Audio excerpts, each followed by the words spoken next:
Welcome to Open Tables.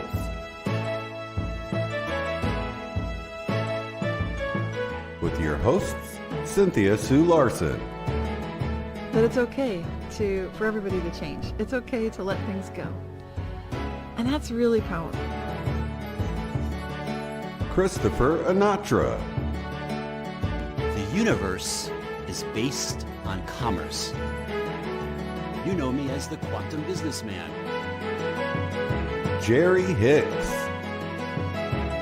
I feel like I've woken up in a parallel dimension where everybody's exactly the same. They look the same memories generally speaking, but they're different. Shane Robinson.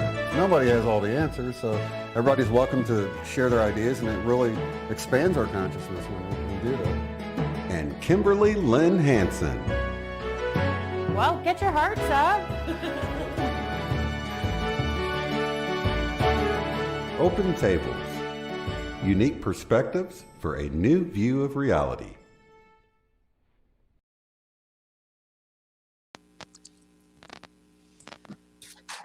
And welcome, everybody. All right. So glad to see everyone. Yeah! So this is our episode about colors of the Mandela Effect. I'm hearing a bit of echo. Get a little echo there, Chris. I know you guys are blaming it on me, but okay, I'll mute myself. Tell me if you still hear the echo after. Okay, I hear no echo now. Can you hear me, Shane? So we sound good. Okay, I don't know what's going on. We'll just be mindful of that.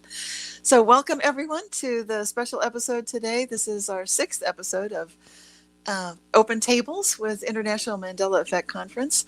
And today you'll notice there are 3 of us here, myself, and we've got our Vice President, Christopher Anatra, the quantum businessman, and Shane of Unbiased and On the Fence. And today we'll talk a little bit about Jerry later, but he can't be with us. We'll explain a little bit. And this is our first slide. You can see the colors of the Mandela Effect. And next slide, please.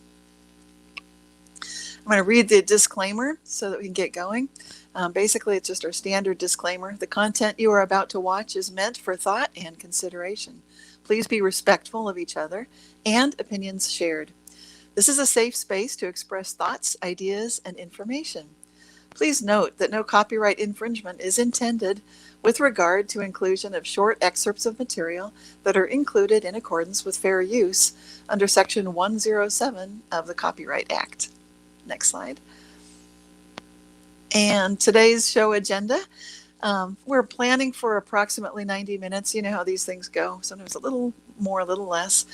First, we'll be showing the episode's colorful sponsors. Next, we'll have some updates from Shane and Chris, and we'll talk about Jerry and myself, and we'll wrap it up, as always, with the live Q&A. And if you're wondering about the respectful part, this is live stream. So those of you who are joining us, thank you so much for participating in the chat. If you feel like asking a question with a super chat, we love that. So feel free to chip in and support our 501c3 nonprofit. We are an educational organization with an idea of sharing information that you might not see many other places right now.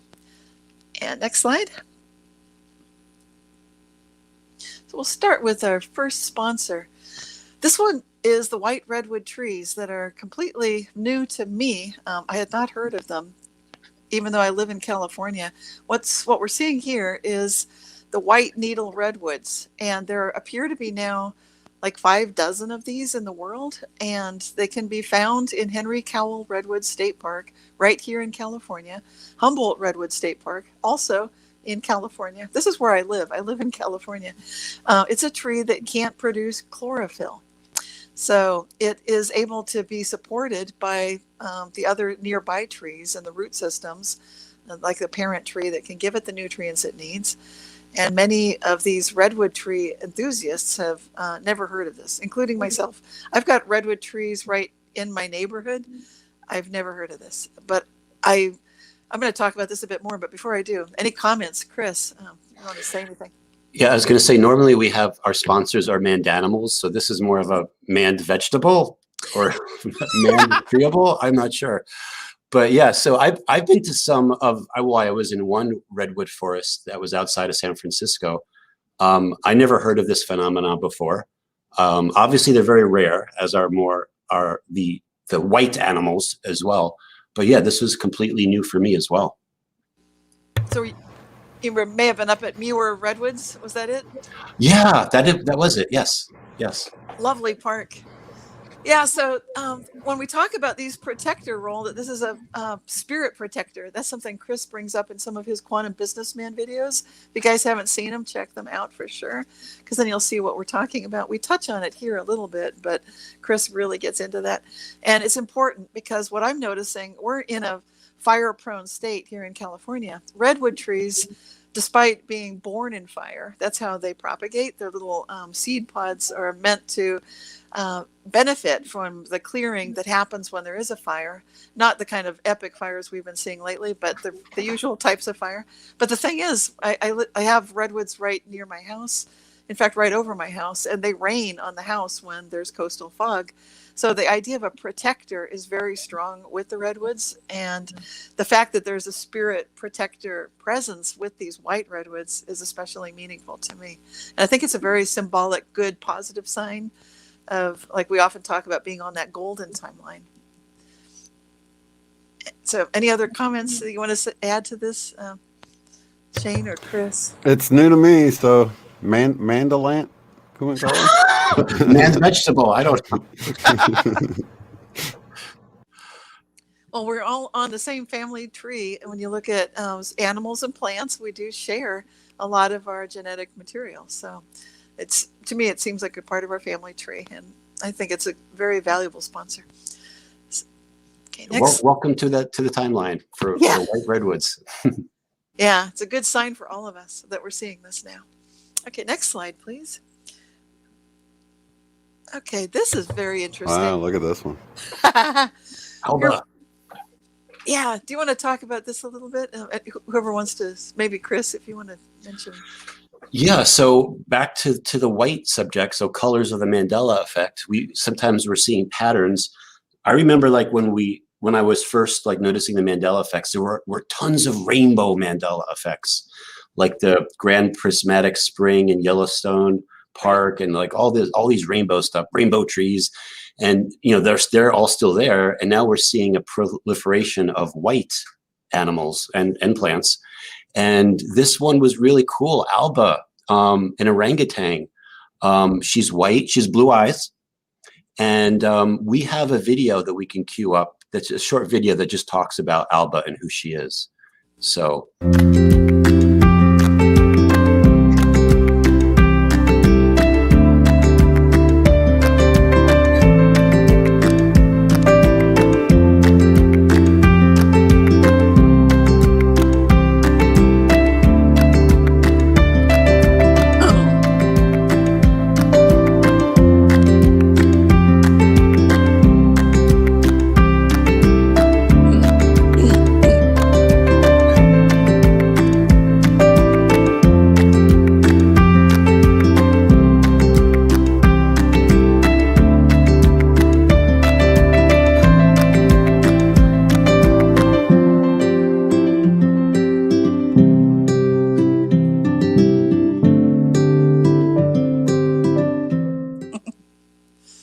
She's adorable.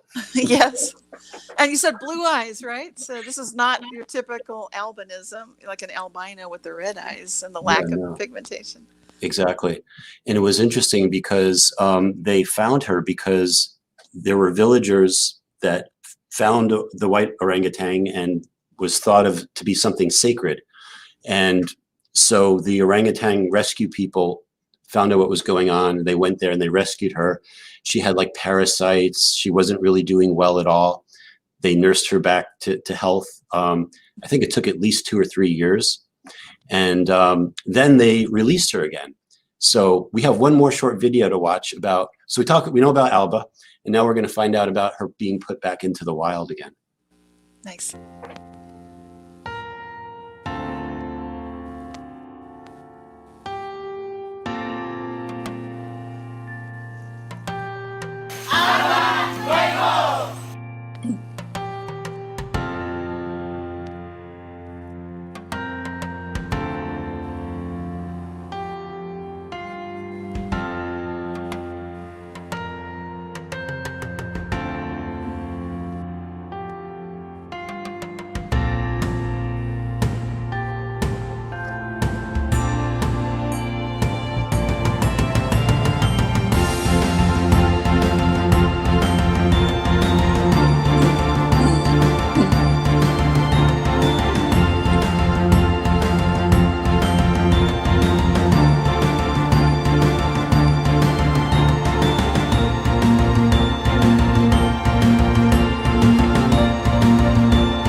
Yeah.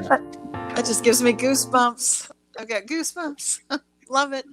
I love the symbolism. Just having been kept in captivity for a while, recovering, and then being set free. And that whole idea of spirit set free. I love it. Yeah, and can't you just see, like, just by looking into her eyes, you can see the consciousness that's there. Like when I like read into it, I'm like, Alba, I think might have had other lifetimes as a human. Like, it wouldn't doubt me if that was actually true if you were to look at her Akashic records. But yeah, very special white orangutan. And I'm happy that we can talk about her and show her to people. And hopefully those same villagers in Borneo are not going to recapture her. That would be funny, but hopefully that won't be the case. Yeah, hopefully she'll have a nice, long, happy life. And any other things that you want to add to that, Shane? Any comments? No, she's beautiful though. Yeah, truly beautiful. I was in Borneo when I was a little girl, and I held a small little marsupial of some sort, and it was just adorable. I later found out those can really have a terrible bite, but there's something special when you're with wild animals. Even you can tell heart to heart how they're feeling, and so when I see wild animals being set free again, it just reminds me that that's the true nature. You know, that we're all meant to be free, and we can trust ourselves, trust each other. So it's a meta message for me. I see many, many layers here. Love it. Yeah, and I'll just add one more thing. When she was released, she was also released, I think, with at least one of her friends that was also in the orangutan reserve. So she's not all by herself in the jungle. She's with some good company. I saw that. I saw that the other one was released first, and then Alba. That was beautiful. Goosebumps on that. Also, just to bring it up again, the spelling of orangutan for a lot of people has been Mandela. Thank Really? you. Okay, so what? I remember we talked about this before. Orange tang is how people remember it being spelled. Oh, okay. Like orange tang, having a G on the end. So. Interesting. No matter where you look, there's something. Yeah. Literally, like all the time. Absolutely. Yeah. It's worth mentioning for people that are shaking their heads like, no, that's not right. You have to keep in mind that some people experience some reality shifts and Mandela effects and others don't.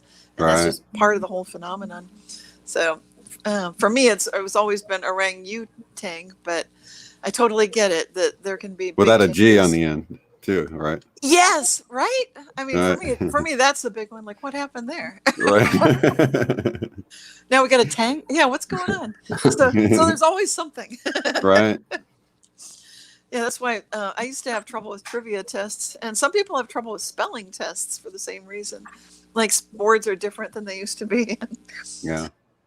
Okay, cool. Okay, let's take a look at the next sponsor, please. Next slide. This is a beautiful rainbow sponsor. Oh, no, it's not. Excuse me. I was looking at my page is different. This is Iceberg, the white orca. So we're still with the white animals. I love the statistics here. 1 in 10,000 orcas are white. And this was spotted off of a Russian island. I believe to be, I don't know how they calculate this, but someone's guessed it's about 22 years old. And it's the most famous orca, which reminds us that we featured Migaloo, the white humpback whale, recently. And most of us, I never heard of Migaloo. How about you guys? Have you heard of this one? Now, this one is Iceberg. Anybody hear about Iceberg before? Or is this new? I know for myself, it wasn't until like maybe 2 weeks ago that I came across Iceberg. And I do another podcast for my Quantum Businessman channel. It's the Symphony of Realities podcast. And we talked with my friend Sean Bond, and we talked about Iceberg a little bit. And it was really fascinating because Sean was reading into like who really is Iceberg and like what is she a protector of?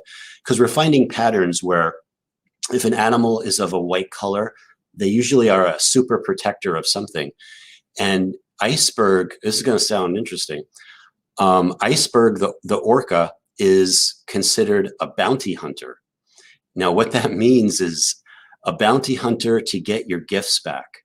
So the concept is that when we're born, we have like these gifts that we have, these abilities. And for many of us, we have no idea. It's almost like we were given gifts at Christmas and they're still sitting under the Christmas tree. They go unopened. But then there are those that go, you know, in another higher dimension that look for these types of gifts and they'll take them. So what's really cool about Iceberg is that you can like communicate with her, and if you can do trade or commerce, she can help get you your gifts back. And I thought that was a really interesting, I'm like, wow, I never thought about that.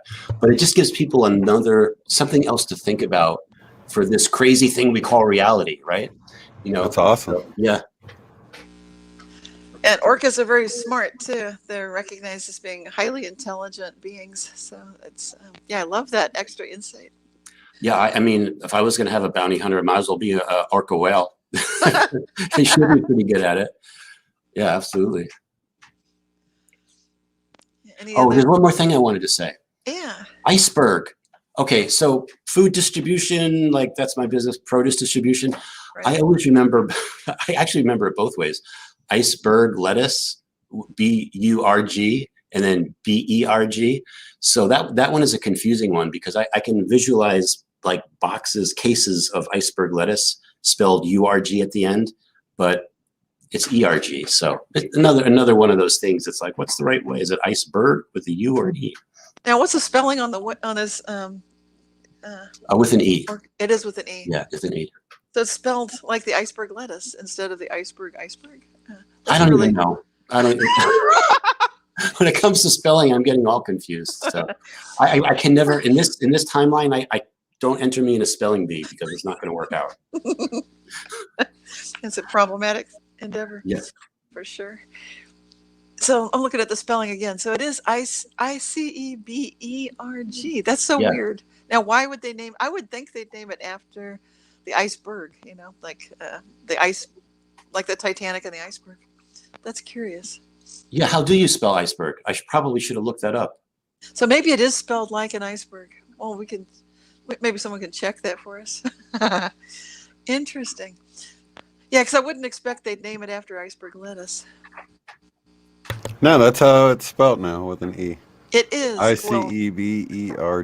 Even the iceberg that the Titanic ran into? Yeah.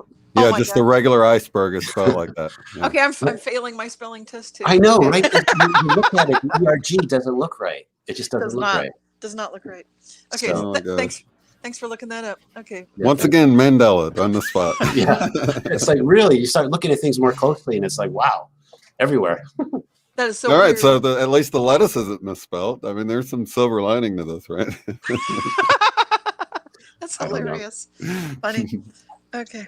Well, let's go on to our next sponsor. See where we are. Okay, there we go. Now we're back to Rainbow. Rainbow, yeah. And this one is our rainbow blanket octopus. Now, I had a couple of people tell me about this in the last month, and I thank both of the individuals for sharing that. Also, had a couple of tips on the white redwood tree also. So I really do appreciate it when people send these in. And this octopus is interesting because it goes back to, like Chris was saying, you were saying earlier about the rainbow, and those were the first things we were seeing lots of. And here we are again. We're still getting some rainbow animals, and I think we do have a video clip of this. Maybe we could show that just to showcase how gorgeous that looks when the octopus is in motion. Thank you.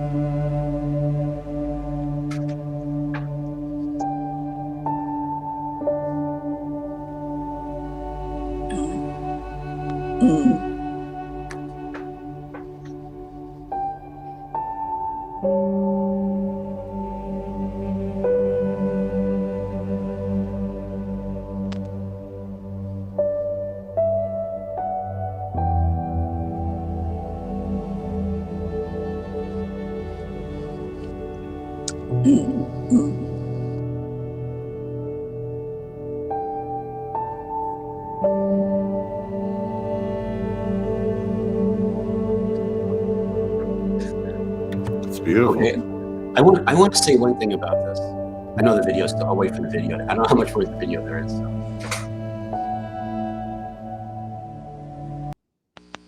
Okay. I've never heard of blanket octopuses, let alone rainbow blanket octopuses. You've got me on both of these. And when we look at the slide and we see the stats for it, I'm like, Well, I'll let you go over that, Cynthia, but I'm like, really? Yes, This is thank how you. they reproduce? Yeah, thank you for the slide, Heather. Yes. Okay. Yeah, this one, this is fascinating because, as the slide indicates, males are about the size of a walnut, less than an inch long, very small. But some females can reach a whopping, what is that? Is that 10 feet long? I mean, No, that's six. incredible. Yeah. It's incredible. Yeah, 6 feet long, excuse me. So they, I think the difference in size is incredible. And they can also weigh up to 40,000 times more than the males.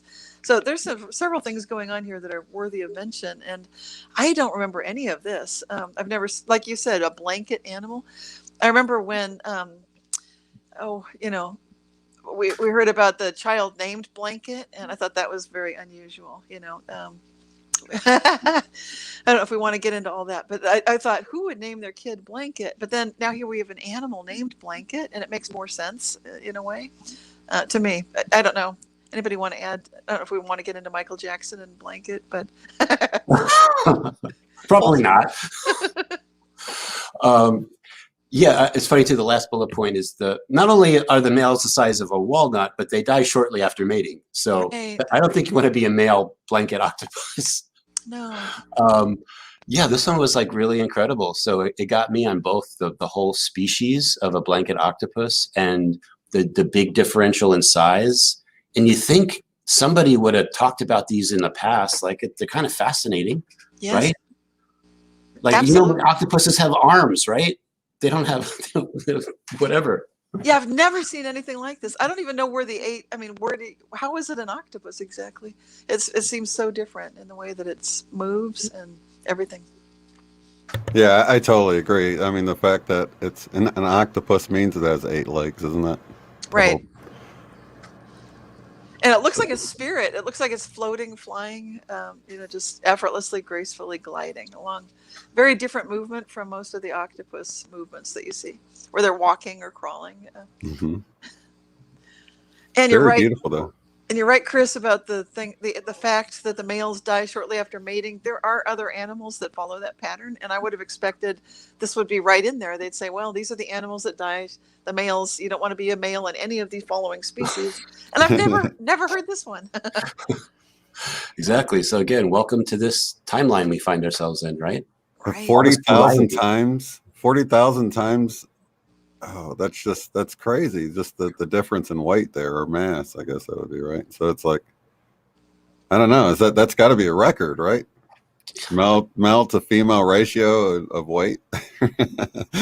Well, something 6 feet long, and that's as tall as an average human, and a quarter is very small. Right. Yeah. So, huge size difference.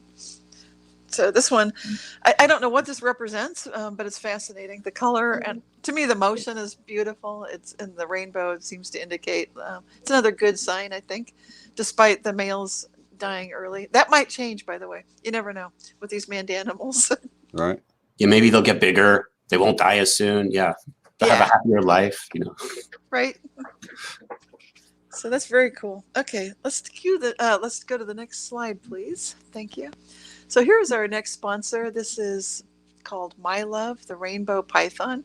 And I think, Shane, do you want to talk about this one? Because I think you brought this to our attention. Yeah, someone sent this to me on Facebook, but yeah, it's just so beautiful. I've come across a lot of these snakes like this since the Mandela Effect that are just so colorful that I know I would have noticed them before, especially at the zoo and things like that. But yeah, they're amazing. Yeah, we do have a video we could watch about this. Oh yeah, let's watch the video. Cool. Oh, come here, check this out. Wow. Am I crazy or is this snake incredible? Dang. Being a little bit huggy-feely. Huggy-touchy-feely. You gotta look at this. You don't see it that often. You don't see it on a casual Thursday.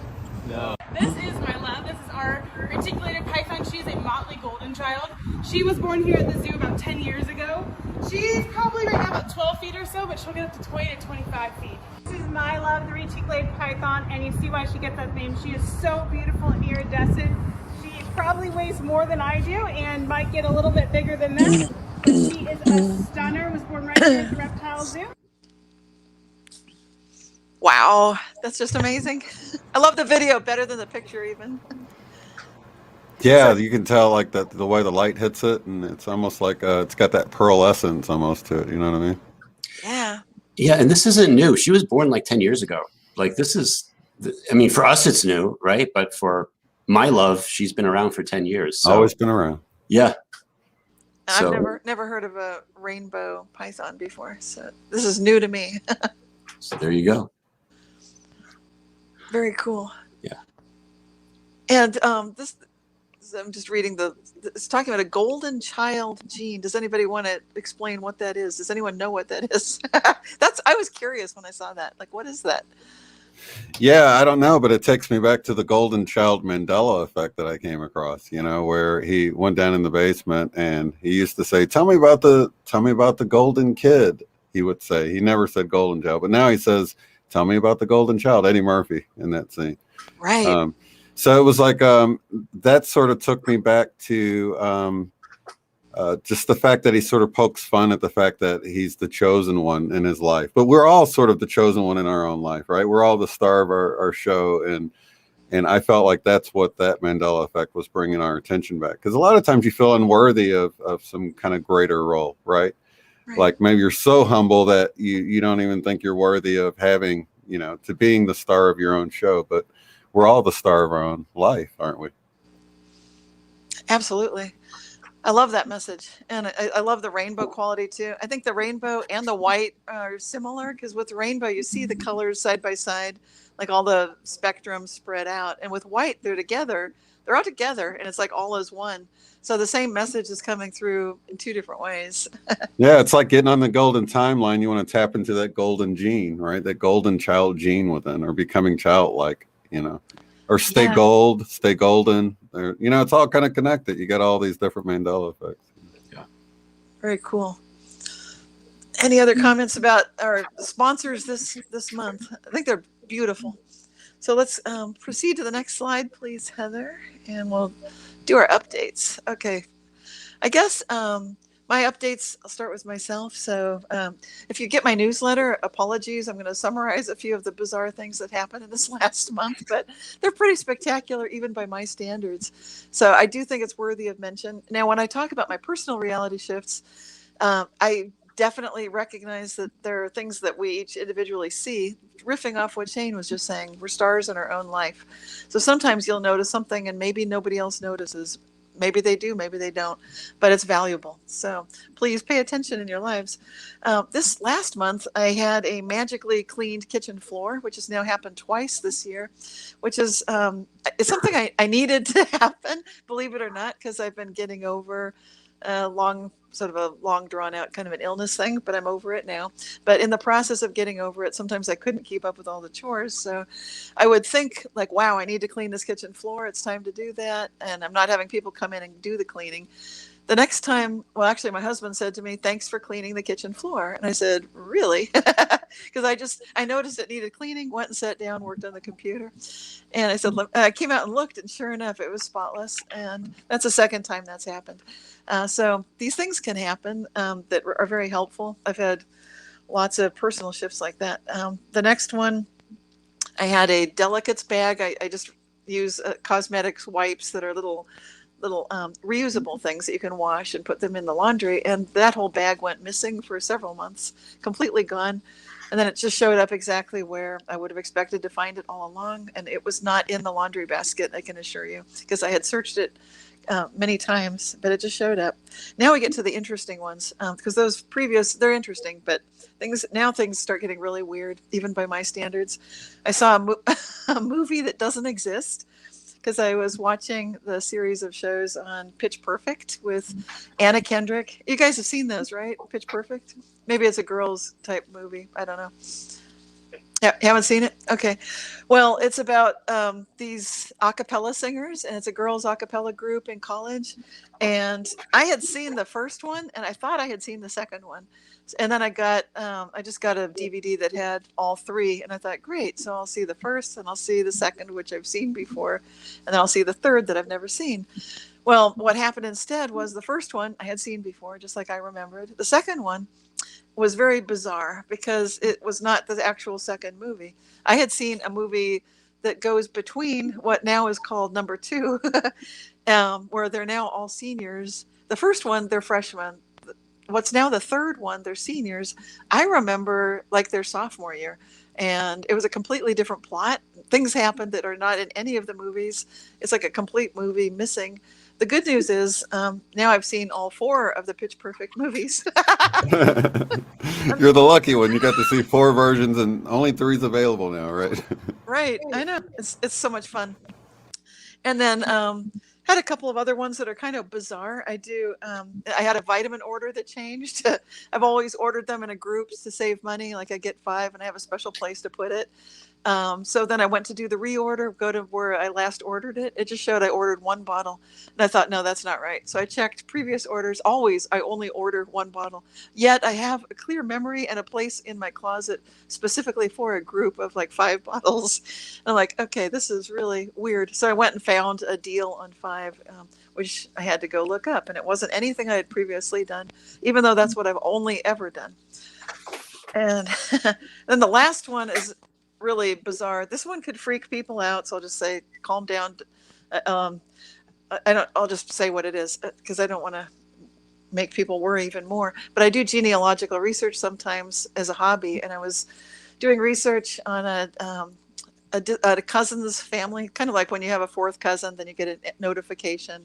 You have a DNA 4th cousin. So I was doing some pre-research a few months ago, had done a lot of pre-work to see how they possibly might be related. And then I went to go find what I had done, and it was all gone. And so I thought, okay, Mandela Effect, reality shift, no big deal. I'll just redo everything. This happens. So I go back, start redoing everything, but now it's different. And in big noticeable ways, like the living person, their relationship to their family seems different and all sorts of things. But they're still there. And so when I say don't worry, this one, I'm ending with this one because I think it's interesting for the Mandela Effect. A lot of people write to me and they ask, I'm worried about the Mandela Effect, worried about reality shifts. What if everybody changes and then I'm not in my family anymore? So my typical answer is we are consciousness. Consciousness is the one making the move, so you're okay. So I'm just going to end on that note. I know usually I don't go through some of my personal experiences, but they were just off the hook, so had to share. Those are all fascinating. Yeah, that's really wild. Yeah. I say we're holograms in the hologram. But yeah, we're consciousness in a holographic avatar and a hologram. That's how I present things. But yeah. Yep. And then to catch up with Jerry, he's with us in spirit today. Oh my gosh, he's here. And he's helping us like raise money. Yay. Hi, Jerry. Yeah, Love thank it. you. Oh Thank my you, gosh. Jerry. Yeah, he can't be with us on camera, but I was going to say he's with us, of course. So, yeah, thank you. IMEC is a 501c3 organization.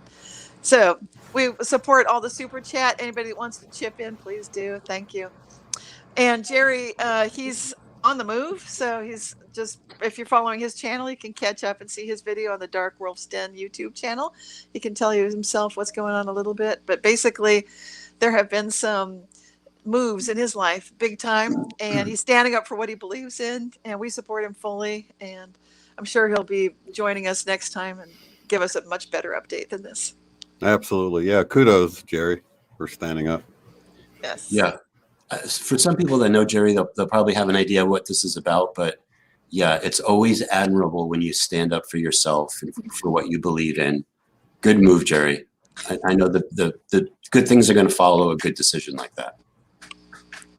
Absolutely. Yeah, you get that power of creation behind you, and that's sort of like, I guess my most recent update would be a video I put out about our sovereignty and how important it is right now to realize that we're sovereign beings that need to stand in that sovereignty and realize that, you know, the universe is behind us. So if, I guess I use the example of beach ball sort of kind of hitting you out, blindsiding you or whatever, and waking you up, and they didn't seem like they were part of your game or whatever. But you know, sometimes we get hit like Jerry, just kind of got hit by this out of the blue. He just gets, you know, presented with, you know, you can look at it as an opportunity, And he's already having a blast. I can already tell you that much. He's making the best of it, and that's I think what you have to do. He's like, okay, evidently we're doing this now, or evidently, we're going to have this big change in our life, and and then just kind of put an optimistic look on it and say, oh, this is a new chapter, and kind of get excited about the change rather than worrying about how you're going to pay bills or whatever our typical thing is when we freak out by something kind of hitting us, getting us out of our comfort zone. But at the end of the day, it's a good thing. And just know that you have that power of the universe behind you when you do have to take a stand for what you believe in. And, you'll be surprised at the resources you have of others too, that, support you doing that. So big up to Jerry.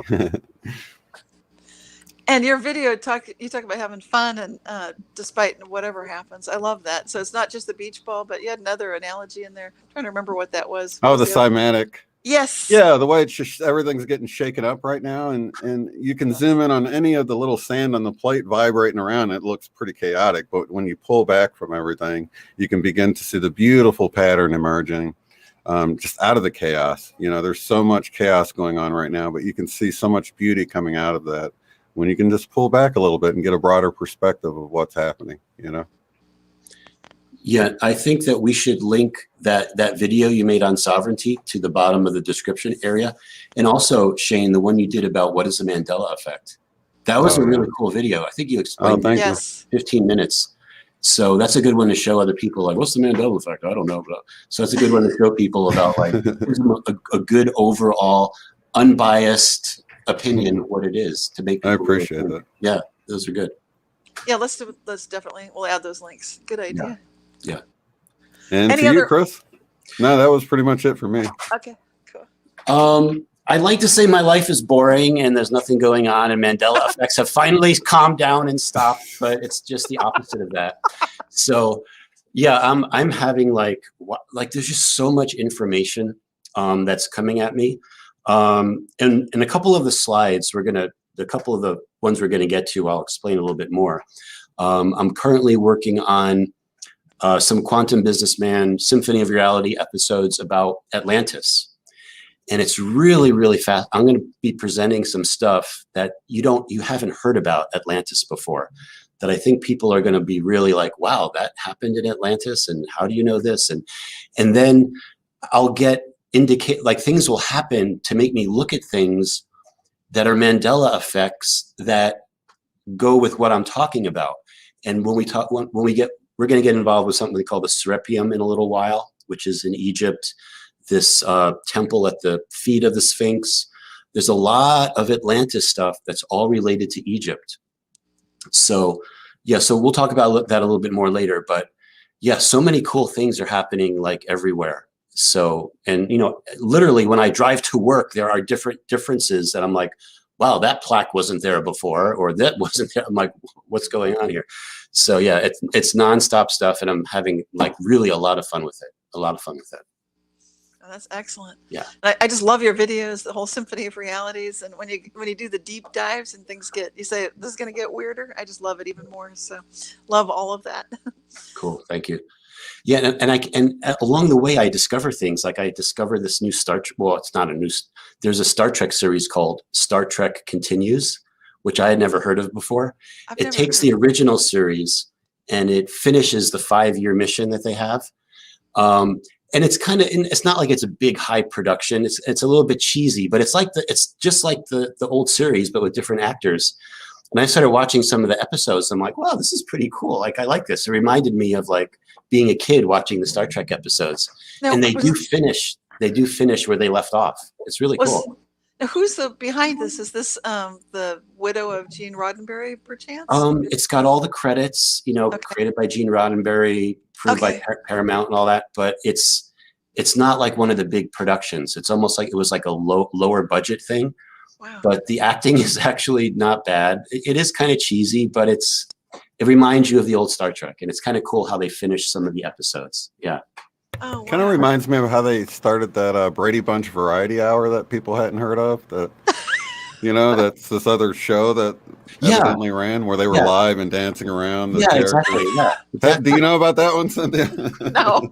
Yeah. No. Yeah, evidently the actors, actresses from the Brady Bunch did this live singing and dancing and sort of like a musical type show. It was Brady Bunch Variety Hour or something like that. I would have said. Yeah. Brady Bunch Yeah. continues. It's all Brady colorful and yeah. Yeah. I'd never heard of it.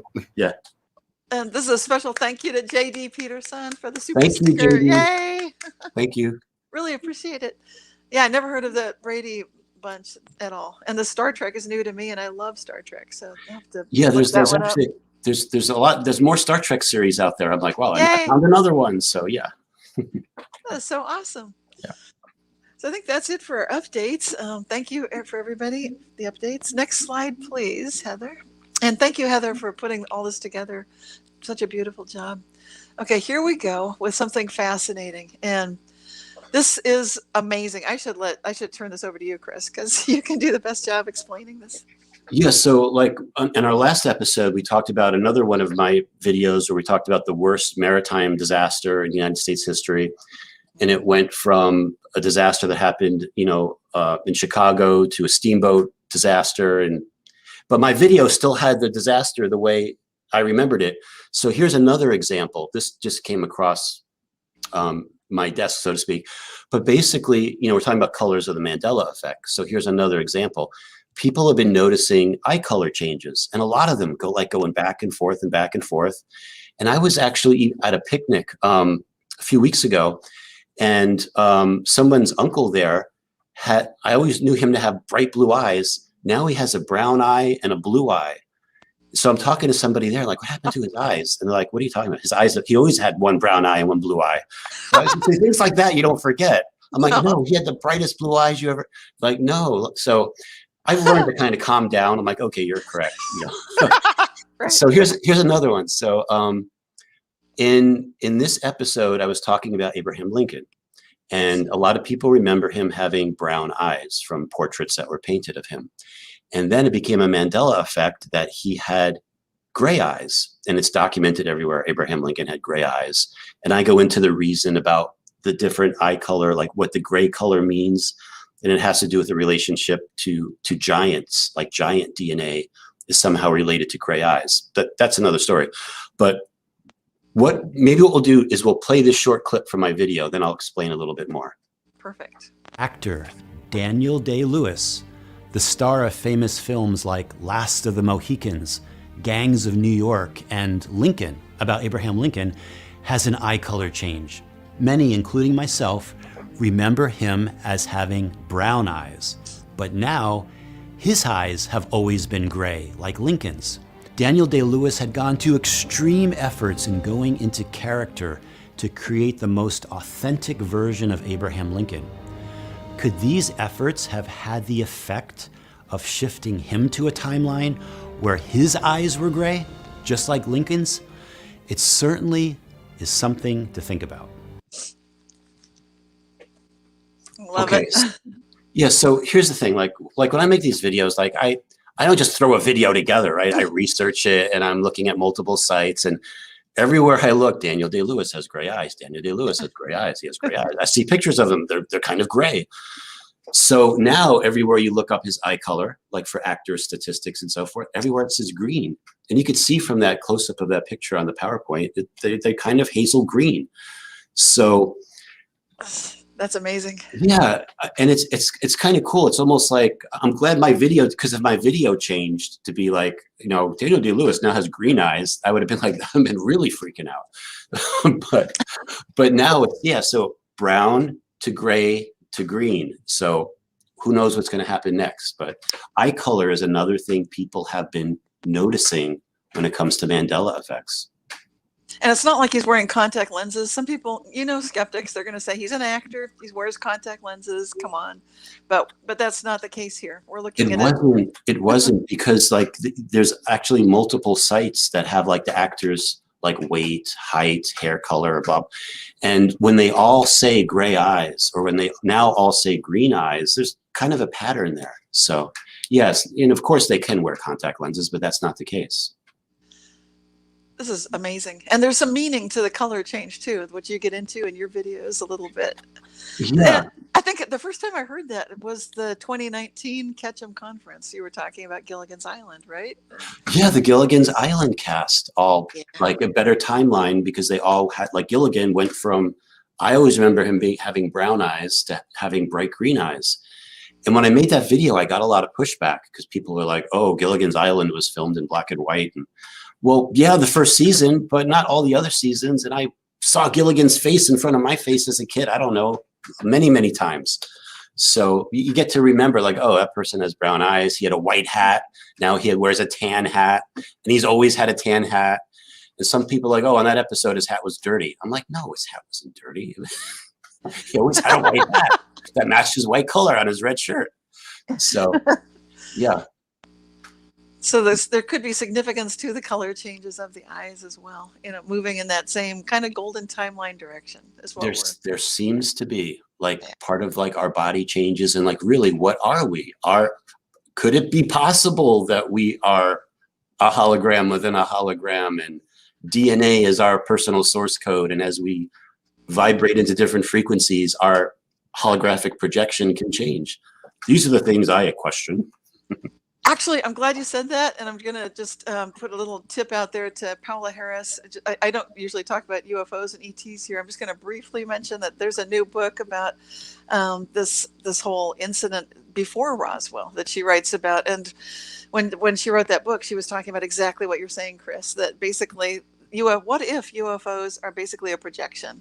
And so it's not like the ETs are physically here, but they're kind of sending like a hologram, And it's that hologram within a hologram kind of a concept that we're playing with consciousness itself, and that's how it might show up. Yeah, or at a different frequency, however you want to put it. Yeah, exactly. However you want to put it. Yeah. Yeah. Yeah. Cool. Very cool. So. Well, on that thought, let's go to the next slide, please. We're doing great for the flow here, and great job. These slides are just flowing together beautifully. Thank you, Heather. Okay, so this next one, Twilight Zone, has an episode that I heard about for the first time, even though it says it was put out in 1963, even though I watched Twilight Zone for many years, I never heard about this episode called The Parallel until maybe 5 or 6 years ago. And then I didn't hear about it. It's kind of like it blipped into my reality, blipped out. Now, people familiar with the Mandela Effect will know what I'm talking about. This happens. And then recently it came to my attention and 2 people sent it to me. And I'm like, wow, I've seen this episode a few years ago. And it was brand new to me then. Now it's back. What's the significance? Well, it's an episode all about, well, first of all, Rod Serling. I love how it mentions here Rod Serling or Sterling. What? I know, right? It's always Sterling to me. Okay. Sterling. Serling just being right to me. I didn't know. I didn't. Yeah, that one. I remember Rod Serling. I did watch this as a kid. It was black and white. Watched it a lot and then watched it through the years, but somehow completely missed this one episode. Very unlikely. This episode has to do with basically the Mandela Effect. And what the significance is on a timeline is that this means Rod Serling beat Philip K. Dick by about a decade to bringing this idea of the Mandela Effect out to the public. Philip K. Dick had his famous Metz speech in France in the 70s, but here we've got an episode clearly showing what it might be like for an astronaut to experience basically a complete change in his entire reality. It's a little bit different than what most people go through with the Mandela Effect, but it's noteworthy because it does put the idea right out there. Yeah, I'm sorry, I didn't mean to cut you off. I was just going to, go. I was going to say the one scene where he sort of like goes and looks through the encyclopedias and he talks about like the little changes. I thought that was so Mandela Effect, like, where he's like, it's the same history, but like this guy, was missing and, they found him in my reality. And, and it totally was just like talking to someone that's been Mandela affected, and they're seeing these little things or whatever. And he knew he wasn't crazy. He knew those stories the way they should have been. And, he was able to just, kind of run off a bunch of what were Mandela effects to us, for himself in that show. It was really cool. Yeah. And also his rank had changed. So he came back and now he's had like I don't know, promotion. Right? Yeah. Very bizarre. Yeah, I'll add a little bit more to this too. Like, and if anyone wants to watch this episode, we'll put a link to the episode. They can watch it in full because it really is fascinating. So when I was watching this, it's a story about an astronaut. He goes up into orbit. Something happens. He disappears for 6 hours. They lose communication, and then all of a sudden they find him, back on the ground, and he's unharmed, and his capsule doesn't have any damage or anything. And so anyway, when he goes back home, the first thing he notices is there's a fence around his house that was never there before. So he says to his wife, like, while I was gone, you put up this fence? And she's like, what are you talking about? The fence has been there since we bought the house. So already, like, what the show starting getting into this concept of these Mandela effects. And you talked about he has a rank of a full colonel. He was, in the other timeline, he was just a major. Now he's a full colonel. His daughter, like the wife and the daughter treat him very separately. Like, he must have been more demanding in another timeline because they were kind of like walking on eggshells around him. And like, the daughter's going to make the coffee for him. And she goes to put in the sugar, like the way he used to like it in the other timeline. And he's like, I don't take sugar in my coffee. So, and then the daughter, the little girl, she's the first one to figure out that there's something wrong. Right. And then he talks about John F. Kennedy being president. And they're like, to the military people that are questioning him, they're like, who's John F. Kennedy? Our president is blah, blah, blah. We've never heard of this JFK you speak of. So it goes on and on. Like Shane was talking about with the encyclopedia, he starts looking up stuff, and like most of it's true, but there's a lot of key things that are different, like just the same exact things that we experience as well. And he calls this like, he called it like a twin of Earth. So that's why the title, like the parallel, it was like a twin of Earth. And of course, the military psychiatrists are like, you're confabulating. They didn't use the word confabulating, but they used terminology like that. So yeah, it was like a perfect example of what we go through with the Mandela effect, right up to the point where people's personalities change. Like, you're not my wife, you're not my daughter, you never behaved that way before. So all these things came together. So Rod Serling put it together in a really, really cool way so long ago. I really like this episode.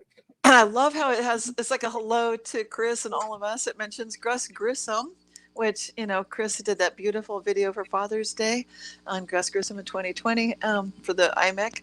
And then the Bermuda Triangle, which, Chris, you're going to be doing some videos on that. And then NASA. Right. A lot of people have all kinds of questions about never a straight answer, the nickname for NASA. But, just these qualities tied in with the Mandela effect, that seems amazing to me. So I think that's worthy of mention because we're looking at a consciousness phenomenon, and then we're seeing these kinds of attributes, almost like a fingerprint on the fact that it's showing up, and for me, showing up a second time. This makes me want to ask both of you guys, Shane and Chris, have you heard of this episode previously, and when did you first watch it? I didn't hear about it until you brought it to my attention, Cynthia. Honestly, I never heard of it before. Same here. I just watched it here in the last, couple weeks. And for me, it's cool that I saw it, and then it's kind of like it was memory wiped. Like I saw it about 6 years ago, and then almost I forgot I'd seen it. So Philip K. Dick with his Met speech was now the first front runner, and now, whoops, we got Rod Sterling back in first place. Yeah, it's very, very funny how history is changing. Like, who's going to be out there first? I think for me, that's fun watching history change. So, yeah, can we give a spoiler alert and say how it ends? Spoiler alert. Should we? I don't know. I don't know if anybody would mind, but I mean, I'll say part of it, but okay, because I think people would find it interesting. But no, I can't really give a good spoiler alert because I didn't watch the last 10 minutes of it. But the way it was, so this may not be a spoiler alert. It may be completely different. Yeah. So basically, he finds his way. The original version finds his way back to his original timeline. Yes. So I'd like to say that that's going to happen to us, but I don't think so. I don't think we want it to, actually. I don't think we want to be out on the Sagittarius arm again, to be honest with you. I know a lot of people are like, I miss my old timeline. I want to go back. But it's a sign that we're advancing, with our location in the Milky Way, et cetera. Like we're actually raising our frequency. So we don't actually want to go back. But from what I feel might happen at the end, it seems like he did figure out a way to go back, or it just happened to him. Yeah, it's a short half-hour episode, so they wrap all the things up neatly. And sometimes, they leave things hanging like there's a mystery, which there is, but there's also kind of a happy ending. So I'm not going to spoil it, but it's about as positive as you could expect the Twilight Zone to be. We'll say that. Yeah, and I was surprised. Yeah, it was almost an hour actually. Was it? Yeah. It was like 50-something minutes. It was a long episode. Yeah. I lost track of time watching it. Well, I did too. I was so engrossed. I did watch the whole thing, but yeah. Yes, it's definitely over 50 minutes. It's a longer episode. Okay. That is long. Yeah. Very cool. That's okay. Well, speaking of long, we should move along to the next slide. That was an amazing episode of Twilight Zone, but the next couple of slides are fascinating. We definitely want time to talk about them. Here we're getting into Egypt, and this is the Temple of the Sphinx. I've never been to Egypt. I know, Chris, you have. Have you been there, Shane, or no? No. But this is astonishing. Maybe I should turn this over to you again, Chris, because you've. Yeah, I was going to say if I went to Egypt in 2018, and I highly recommend it. You want your DNA to vibrate a little bit, go hang out at the Sphinx and the Great Pyramids and all the other temples. It's real, like the history that's there is like really amazing. And I believe a lot of us could have had, crazy as it sounds, past lives there. So a lot of people are familiar with like the somewhat now regular Mandela effects of Egypt, like one being that there's now, in my old timeline, there was only one pyramid. Now there's the whole complex. There's 3 smaller ones. And the big one now is known as the Great Pyramid of Giza. So there's more pyramids that were there at this location before. And it's now right outside of Cairo. Like literally, the city ends and then the pyramid structures begin. And I remember as like a younger person in the 90s sitting through, I remember that I had a friend that he was a chiropractor and he went to Egypt and he had a slideshow. Remember the old slide machines where the slides would get jammed every once in a while? So he would invite people over to watch the whole thing. And his whole thing was about the long bus ride from Cairo to get out to where the Great Pyramid was. And, pictures of like the bus ride and all. So I remember hearing about how long it took. Now it's like you can literally walk in 5 minutes from Cairo to be over there by the Sphinx. So a lot of people are already, that's like old school Mandela effects. But I've been doing a lot of research and a lot of things have been coming to me about Egypt related to Atlantis, because it appears that a lot of the Egyptian things actually have their roots in Atlantis, or there's Egyptian temples that were built over Atlantis type temples, for example. But here's one of the things that really got me too, the Temple of the Sphinx. There's actually now 5 temples of the Sphinx, which are all around the Sphinx. But this main one, which was discovered in 1853, is literally right at the feet of the Sphinx. And I'll give Heather a moment to pick it up, but one of the photos I have is of the Sphinx, of me being right at the feet of the Sphinx. I have an idea. I know Sure. we don't have Jerry, but I know this is the kind of thing Jerry would love to do. If we could back up just for a second Sure. and ask everybody in the live stream chat if anybody notices something about this picture that we're showing here, because we were talking about it before the show started today, Chris and Shane and I. So that previous slide, Heather, sorry to do this. I know. Yeah, well, anyway, if people remember looking at it, you can remember, yeah, there we go. So you can see the Sphinx there. And if you just think back to your memory, do you remember having seen pictures of the Sphinx and the surroundings around the Sphinx? So just in the chat, we could just, if anybody wants to indicate, you can just put a 1 there if you remember that it looked different, maybe that there was more space around the Sphinx. I'm just going to say that. Or put a 2 if you remember it looks like it does here with that. What is that in front of the Sphinx, by the way? I don't even know what that is. These walls. A temple, you said, right? Yeah, it's a temple. It was discovered in 1853 by a French archaeologist, Auguste Mariette, and we'll talk about him a little bit later. Okay. Yeah, that's always been there. So if you saw pictures of the Sphinx since 1853, when this was unburied from the sands, you should have seen this temple complex as well. And they said it was like beautiful. The walls, pillars, had all this gleaming red granite and green granite, and it was like a really beautiful thing back in the day. So now here's the thing: I was at the Sphinx. We got special access. Like, we had to go there like 5:30 in the morning, and we were actually able to stand between the feet of the Sphinx. And one of the pictures that we were going to show is just me at the feet of the Sphinx, just pointing the camera up. Although that's me with the Sphinx in the background. Okay, so there I am in 2018, and there's a Sphinx in the background, and this is like another temple structure that was off to the right. Now that I remember that one I've seen before. That, I mean, Yeah. there's a little structure over there. I remember that. Yeah. Yeah. So what was really interesting too is that they took like a group photo. I went with a group, and a group photo was taken by like a photographer, and they took a picture of all of us in front of the Sphinx. Well, I was one of the people that bought one of those pictures. It was like $40. And yeah, so here's me like between the legs of the Sphinx, because you can't really back that far up, you know, so you're kind of right there taking the picture upward. So I bought the photographer's group photo of all of us.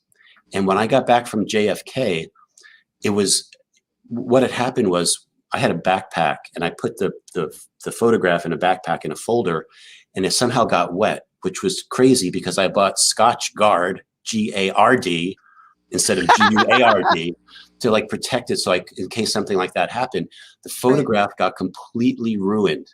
So I can't, because the way that where the person took it, he would have been floating over the temple complex. But isn't it so interesting that when I landed back at JFK, that picture was completely destroyed. I couldn't save it. I'm like, darn, $40 down the rat hole with that one. So it's just adding up to like the very curious things happening with these Mandela effects, and how complexity is showing up. Like, we're finding there's more things it's always more things that are appearing versus less things that are appearing. And this French archaeologist, Auguste Mariette, who discovered it in 1853, he's quite the character. I never heard of him before, but he's a famous Egyptologist. And he discovered something else, which to me is a Mandela effect, which we can talk about next, unless anybody has a question about this so far. I just want to make one observation, because that entire temple structure, it's not like they dug down, found it, and then excavated like they do in Pompeii and stuff. But this, like you're pointing out, it's worth mentioning again, for that photographer to have taken the picture. It's ridiculous. There's no way he could have been there, because the walls would be in the way to get the picture that he needed to get. And it's fascinating. Yeah. Yeah, you made me think of something too, because when I went there, I actually was there with my friend Sean Bond, who I do the podcast with. And I said, Sean, do you remember that temple complex there? And he's like, yeah, of course I do. I'm like, you do? And he's like, yeah, they gave us permission to walk around it. Like, they gave us permission to walk around it. He's like, yeah. I'm like, who are you? Like, I would have remembered that. And so it's funny how like these different, he's probably wondering what version of me he's dealing with, and I'm wondering what version of him he's dealing with. So Right. it's really interesting how this all works. Amazing. I did want to bring the chat in with us, because we got ones across the board. I don't remember the walled area in front or to the side. Thank you. One was open space all around. Why is it enclosed now? That was my question. Why is it enclosed now? It seems like an aerial view is all you could really do now, and without capturing all that stuff all around the walls on the side and the complex in front. Definitely with you guys on that one. Good question. Cool. Yeah, there's Jerry, DarkWolf. He's saying, I don't remember the walled area in front or to the side. Yeah, that's a good point. I don't remember that big. Looks like the Great Wall of China or something going on there. Yeah, you know what that actually is? Because I had to go down. I used Google Earth, and it's actually like a walkway now. So you can walk around the temple and then walk up by the side of the Sphinx and walk behind the Sphinx. So it's like a walkway that they built there. That I don't remember that either. So that's new? Yeah. Well, to me, it's new. Okay. Okay. Yeah, let's go on to the next slide. I think now we're getting to the end of our I am not from this world. None of us are. Yeah, none of us are, right? So, okay. So, yeah. So, okay. It's going to take me a moment to explain this, but I think it'll be worth it. So, again, going to Egypt, big trip. I was doing all this research. One of the pyramids we were going to visit, or we did visit, was the pyramid called the Saqqara, which is like that step-looking pyramid. And I was looking at all the things around it, that, like, you know, where else is the tour going to visit and so forth. Well, there's something that's been discovered by this same French archaeologist, Auguste Mariette, 2 years before he discovered the temple complex in front of the Sphinx. He discovered what's called the Serapeum. Now, this is like a crazy story, because this even goes back to Napoleon. Okay, I found out that Napoleon, when he went to Egypt, he had his savant army. One of the primary things that they wanted to find was the Serapeum. And again, this is something that just came out at me as well. So there's a Napoleon tie-in to this as well, which I'm talking about in my video. So some of the things I'm talking about here, I'm going to get into more detail when I finish my Atlantis videos here. So basically, this French archaeologist, Auguste Mariette, he's looking for like new discoveries, and he sees a sphinx sticking out of the sand. You know, not a big sphinx, but like a smaller sphinx statue. He starts digging, and it becomes what's called the Avenue of the Sphinx. There are literally 600 sphinx that line this passageway to these underground chambers, which hold these big 100-ton granite. Well, they don't even know I know what they are now. Like coffin type things, or like they're called the Serapeum. And Egyptologists say that they were the place to put the mummified Apis bulls. And they did find some mummified Apis bulls in another part of this complex, but they found 30 of these huge 100-ton granite boxes, so to speak, in another section.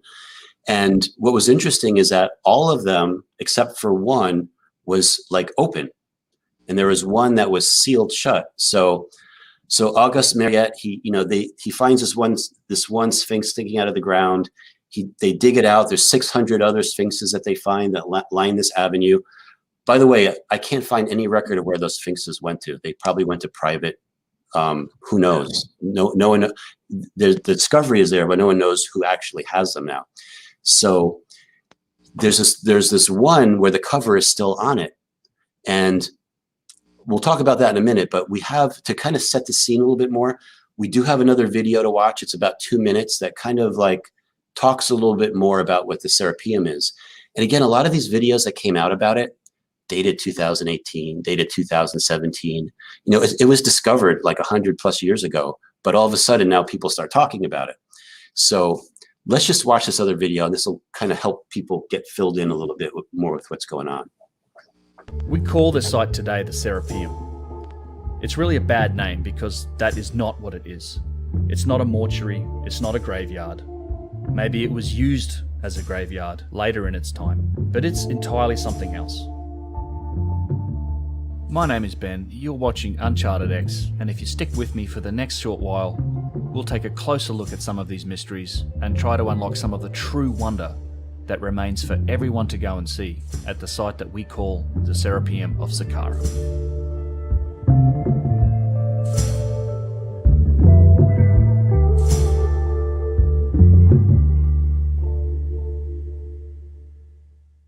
The Serapeum of Saqqara is truly an astonishing place.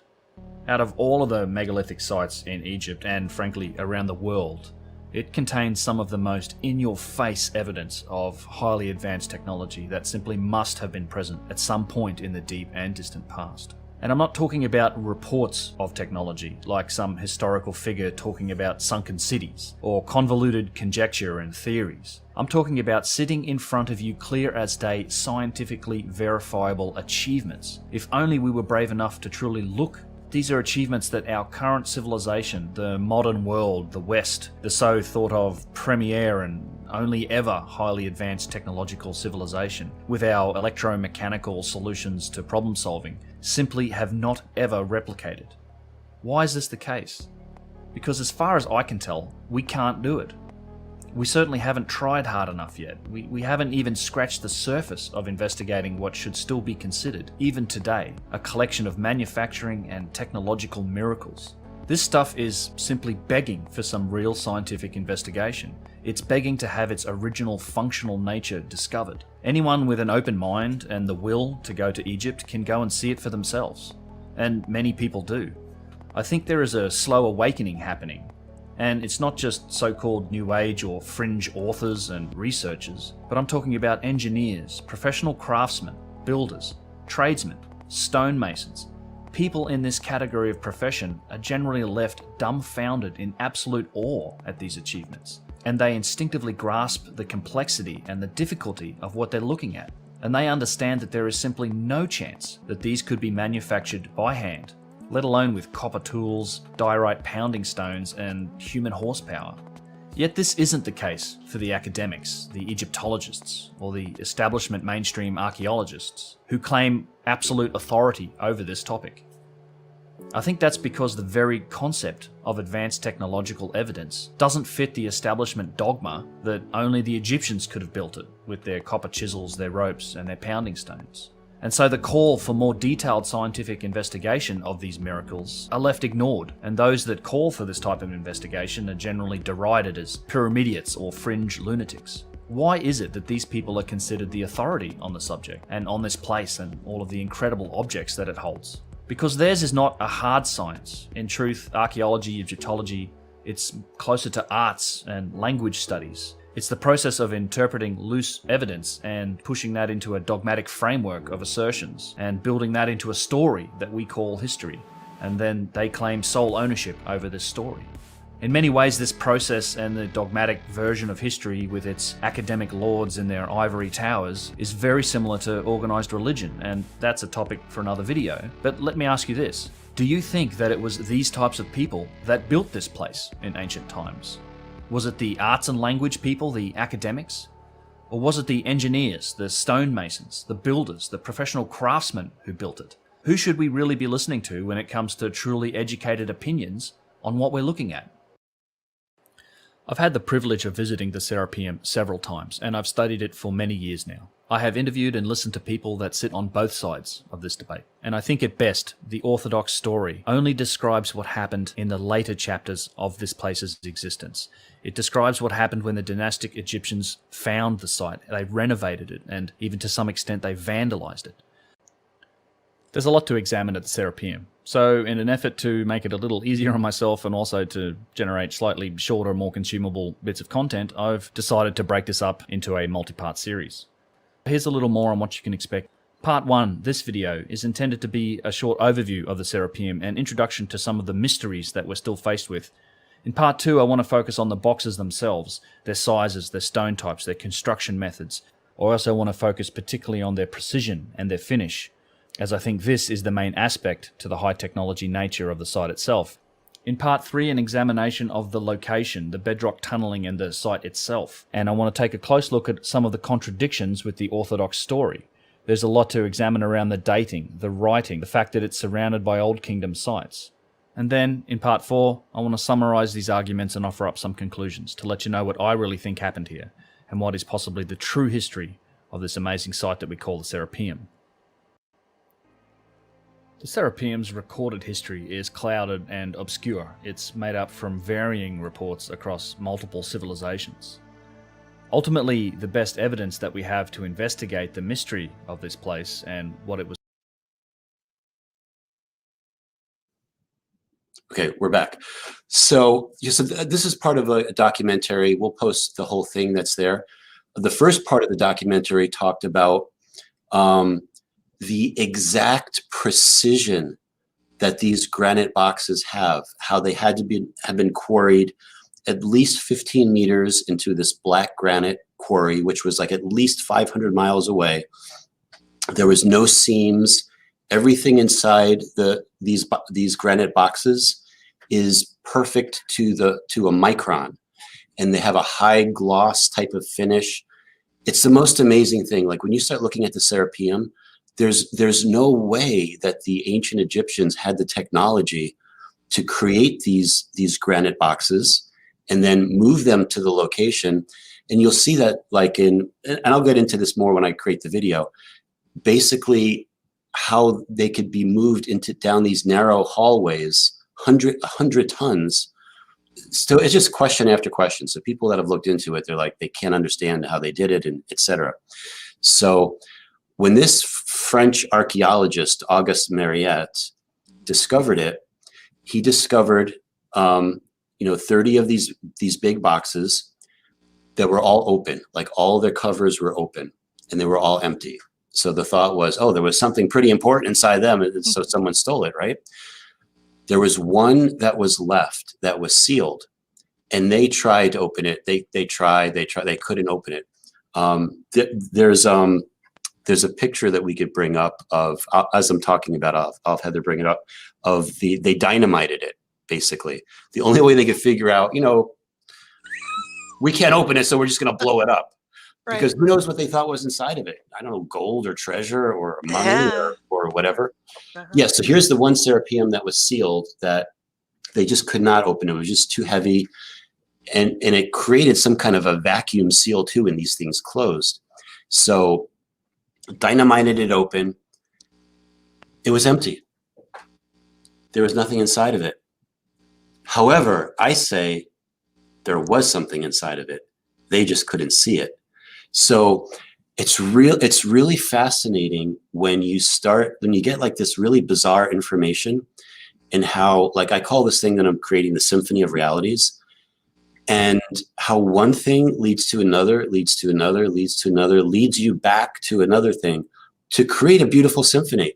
So the Serapeum and the mystery of the Serapeum actually play into what I'm putting together for the Symphony of Realities. I'm like, if you can't tell, I'm like super excited. I'm super stoked about this. So, and I also have to say that when I say what it is, I have to make, before I tell people what these are, I have to say something to your higher selves. And that is, hear this information with loving detachment. And then when you're done hearing it, just with loving detachment, let it go, because it's not one of those things you want to dwell on. But I think if you know the basics, it just helps fill in the gaps. And how this is directly related to Atlantis is like really incredible. So I really think I'll be bringing something to the table that no one has ever even considered before. And to me, this is a Mandela Effect, just this whole discovery of the Serapeum. So. Right. Now, the reason we've got this inclusion in the show, and thank you so much, Melinda. Thank you, Melinda. Yay. Love to see you here, and thank you for the support. Yeah, so thank you for bringing this up too, Chris, because clearly this is one of those examples of, I don't remember a Serapeum ever with all these huge, amazingly constructed boxes of such magnitude, 50 to 70 tons each. And they were machine tooled with devices that we still don't have access to, believe it or not, and polished with some sort of a liquid polish that we also don't have. So if you go through the entire series of videos that this gentleman created, Ben, on that channel, it's worth watching. And I'm really looking forward to your take on the connection with Atlantis. Yeah. Super amazing. It's really, really cool. Gonna blow some minds. Yes. And Shane, any comments on this? Any thoughts? Well, just once again, it's like you come across these discoveries that don't fit into sort of the established, narrative of history, and it just kind of gets pushed to the side. And, hopefully you'll come across it on like a Discover Channel special about stuff like this, like I have before, but I haven't heard about this, and this ties into what someone said in the comments about the Nazca lines are different. That's another one of those sort of mysteries that you kind of come across, but they had mentioned that in the comments early on today. Oh, really? So, what's different? I don't know. And I haven't looked at it. So, but I haven't looked at them for like 5 years or so. Yeah. So I'm not sure. Maybe they can chime in. They just said that they look different. Okay. Interesting. Yeah, those are interesting too. Well, I think it's time for us. We want to make sure we have time for Q&A. So unless there's any more comment about all this. And we lost Cynthia. Uh-oh. I'm sure. All right. Time for questions. Obviously, Cynthia didn't want to answer any questions, so it's like, okay. Hey, okay, yeah, time for questions. That's funny. Okay. So that's one question I have to the commenter about the Nazca lines. What's different about those? Are they just unrecognizable? Are they different shapes, or what do you notice about them that are different? Right. And before we get into comments too, I wanted to thank you, Shane, for bringing up the difference in history, because that was a big point made in those videos too, that clearly there was an ancient civilization that was predating. And I guess the guy in the videos is Ben. He was saying it's sort of like if we do spray painting on something and say, you know, Right. Shane was here. And say, Right. Shane Look how you made these pyramids. That's awesome. Like, yeah, I did it. Yeah, I see in the comments, Carmel is asking about when they were discovered. So they were discovered in 1851, and that's when they dynamited. Actually, they say Auguste Mariette actually discovered it in 1850. They began the excavation in 1851 is when he dynamited it. So they've been known for a long time. And the other thing too about this French archaeologist, he also became curator of the Cairo Museum. So he went on to gain a lot of fame in the Egyptology world that I never heard about. And one of his big things is that he advocated for the return of Egyptian artifacts back to Egypt. And I know there was a time you could go like to Egypt and they were selling like mummies on this, like literally, I've seen pictures of like people selling mummies on like a street corner. Like, so you could have gone there in the 1920s and brought home your own mummy. So yeah, so there's a lot of like treasures and so forth that were stolen from Egypt. And he was a big advocate to get them back into the country. And he was French, you know. I have a question for you, Chris, because you mentioned that there had been an exploration and to find the Serapeum before it was discovered. They knew it was there. Is that true? Yeah. So yeah, so that goes back to Napoleon, because so I'm doing research on this on the Serapeum because I never knew what to me it's a Mandela effect, and I came across information about Napoleon, like and his savant army of those scientists and engineers and linguists and so forth. One of their main goals was to find the Serapeum, but I don't think they knew it was something special. And there was another Serapeum discovered in Alexandria, which is another one, but this particular one they were searching for, they never found it.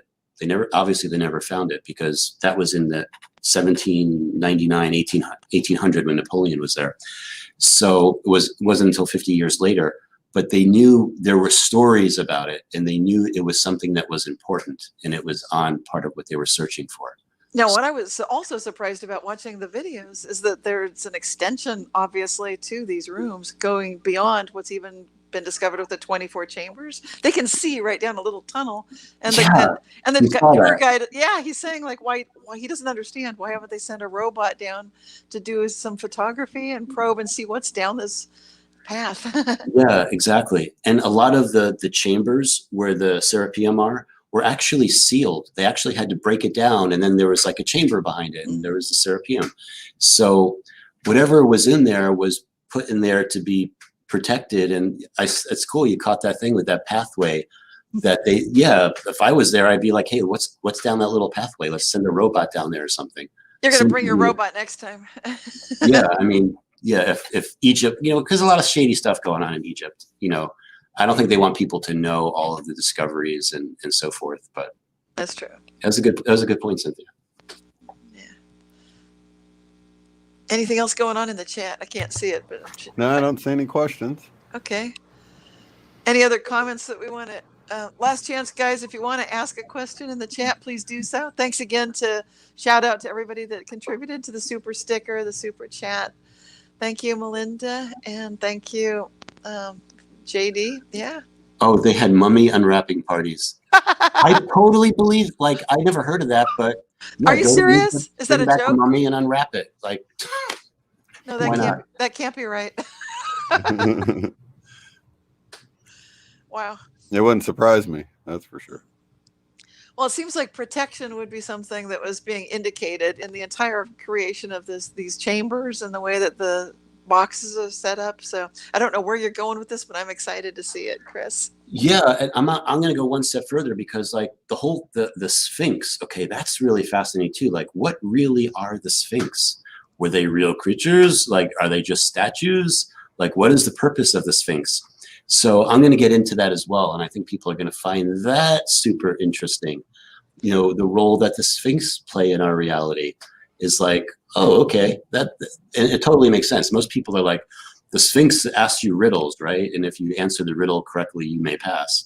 So people have like that understanding of the Sphinx, but I want to take it like 2 or 3 more steps beyond that, because the Sphinx play other roles. And I'll just say right now, I believe one of the roles is as a protector. And that gets right back to the theme of today's show, colors of the Mandela effect, that we're now in the white, and we've moved from the rainbow into the white. And maybe this is a good time. Let's put an announcement out, because we've got a date for next month. So mark your calendars, everybody, for Wednesday. And that's going to be what did I put it on my calendar here? Yeah, the 25th of August. We're talking about what the Mandela effect means to me, to all of us.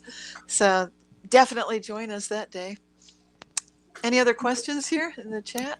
A big thank you to Jason Ram. Thank you. Thanks, Jason. Thank you. Awesome. Yeah, we'll have Jerry in August, so Jerry will be back. Yes, hopefully with a full report on how to stand up for what we believe in. And I love how it ties in with sovereignty and what Shane put together. I love also the same message from the Quantum Businessman's excellent channel, just making sure that we're choosing good timelines, and it's never too late to make a change in positive timelines. Absolutely. And a question I'll ask to the chat, since they're not asking us questions, is are you finding people are a little bit more open to some of these other topics, like the Mandela effect, or, we're talking about science here, and it always sort of hurt my heart that you find out that some of these scientists find these incredible discoveries, and then they don't quite fit into the going theme of things, and then they're kind of pushed out. And that's like the heart of science. You know what I mean? You get into science to hopefully find those discoveries like that. So there seems to be like almost a dogmatic view, like beyond religion, just in science. And now we're seeing it come out in other fields. So I think we're moving beyond that. And I'm kind of wondering if you guys are seeing people are more open to the Mandela effect. I've been finding people, it's almost like since that movie came out, yeah, like once Hollywood talks about it, then it's okay. It's plausible, I guess, or something. That's I don't know, true. but it does seem like, once it's verified, and I've been even getting that with just everything we're seeing right now, that the revolution will not be televised. So we're not going to see a lot of everything on the television. Yeah, and doesn't that, like, to me, like, the Mandela effect is one of the most incredible things. Like, the scientific community should be talking about it off the hook, but they don't. Right. So is that a clue? What else aren't they talking about? Right. What else doesn't the global narrative want us to know? So let's get. Yeah. I want to give a shout out to Rupert Sheldrake, because he did mention, he was one of the first scientists to point out that our standards are changing, like these scientific standards that are supposed to be numerical, fixed numbers, like the gravitational constant. These constants are not constant, and he was noticing that there's been variation. So kudos to Rupert Sheldrake for that.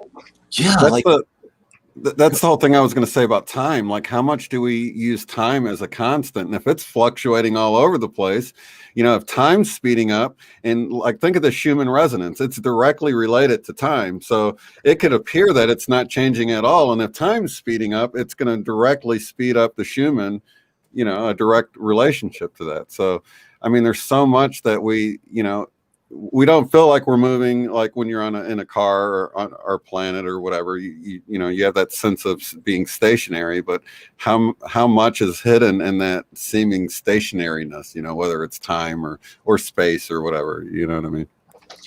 Yeah. And there's evidence that's coming forward that the speed of light isn't constant. And I'm like, oh, if anything's constant, it's got to be the speed of light. But no, there's more and more credible evidence that's been coming forward that the speed of light could actually change. So what does that mean? I don't know. I'm just a businessman, but we should look into it along with the Mandela effect. Yeah, well, we've got like the standard model in physics, and we have our National Institute of Standards and Technology, NIST, and the U.S. government. So we've got these structures, if you will, of how to think about reality. And until it's sort of a sad truth, but until some of the people that created it pass away, we can't really get the new ideas to come in, because there tends to be oftentimes just this tendency to feel like this is just the way it is and there's nothing more. And those of us who are intrepid explorers by choice or by accident who found the Mandela Effect, sometimes it's not a club people wanted to be in. Sometimes it's something they did want to be in. I always wanted to know the nature of reality, but a lot of people are very disturbed by what they see. So I think that there are good signs for all of us. So thanks to... Oh, we got a question. Okay, from JD here. Let's see. Do you think these changes are from CERN or where our solar system is moving in the universe? Maybe both. Anybody Who wants to answer that one? Well, yeah, I don't know. If we attribute things completely to CERN or where we're moving, then we're basically putting the causation at a certain level of consciousness. And does that really feel right? Is what I turn the question right back. Does that seem like that's really who's running the show? Our location in the cosmos plus CERN? And if that feels right to you, maybe that has a resonance. For me personally, I feel like there's something bigger running the show. That's just me. Yeah. I totally agree with you. I think while some people may want to wield that sort of power, I don't think anybody's actually figured it out yet. I think this is some force outside of the game, not confined to space and time as we are. I mean, think about it. How could you change your reality within the reality? To me, it seems like you would have to sort of do it at least one level up from where we're at, because whatever's changing, this can change it outside of time, as if it's always been that way, That would be pretty confusing if you were trying to do it from within the system, I think. Well, I think the idea with CERN is that somehow they're playing with that they have access to the tools that enable them to do Maybe it's a symptom of it or a byproduct of going around. My feeling is that consciousness itself is running the show, so it's got to be that level of consciousness running it. Yeah, I just want to say when it comes to CERN, like Vince Cerf discovered the internet, and he wasn't at CERN when he did it. So it's like the World Wide Web goes to credit to to CERN. Like, no. I used to teach classes about the internet. I used to go to like the local library and go to senior citizens places because I used to own this small internet service provider. No, CERN was never brought up in the conversation before. And then I saw something on the news. CERN wants to put a CERN on the moon. I'm like, what? No. Bad enough on Earth. We're not going to put one on the moon, but they're pushing for that, obviously. And I believe there's a concept called stolen authority, where organizations can do things, but that's not their purpose, and that will be retracted from them. But yeah, that goes into a whole other deep rabbit hole that I don't think we can answer with our limited time for our questions right now. And thanks for wrapping it up. Any last thoughts, Shane, that you want to add? Final comments for this episode?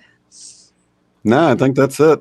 We did have one quick one about Edgar Cayce. Does anybody know of any Mandela effects associated with Edgar Cayce or his works or anything? I don't personally.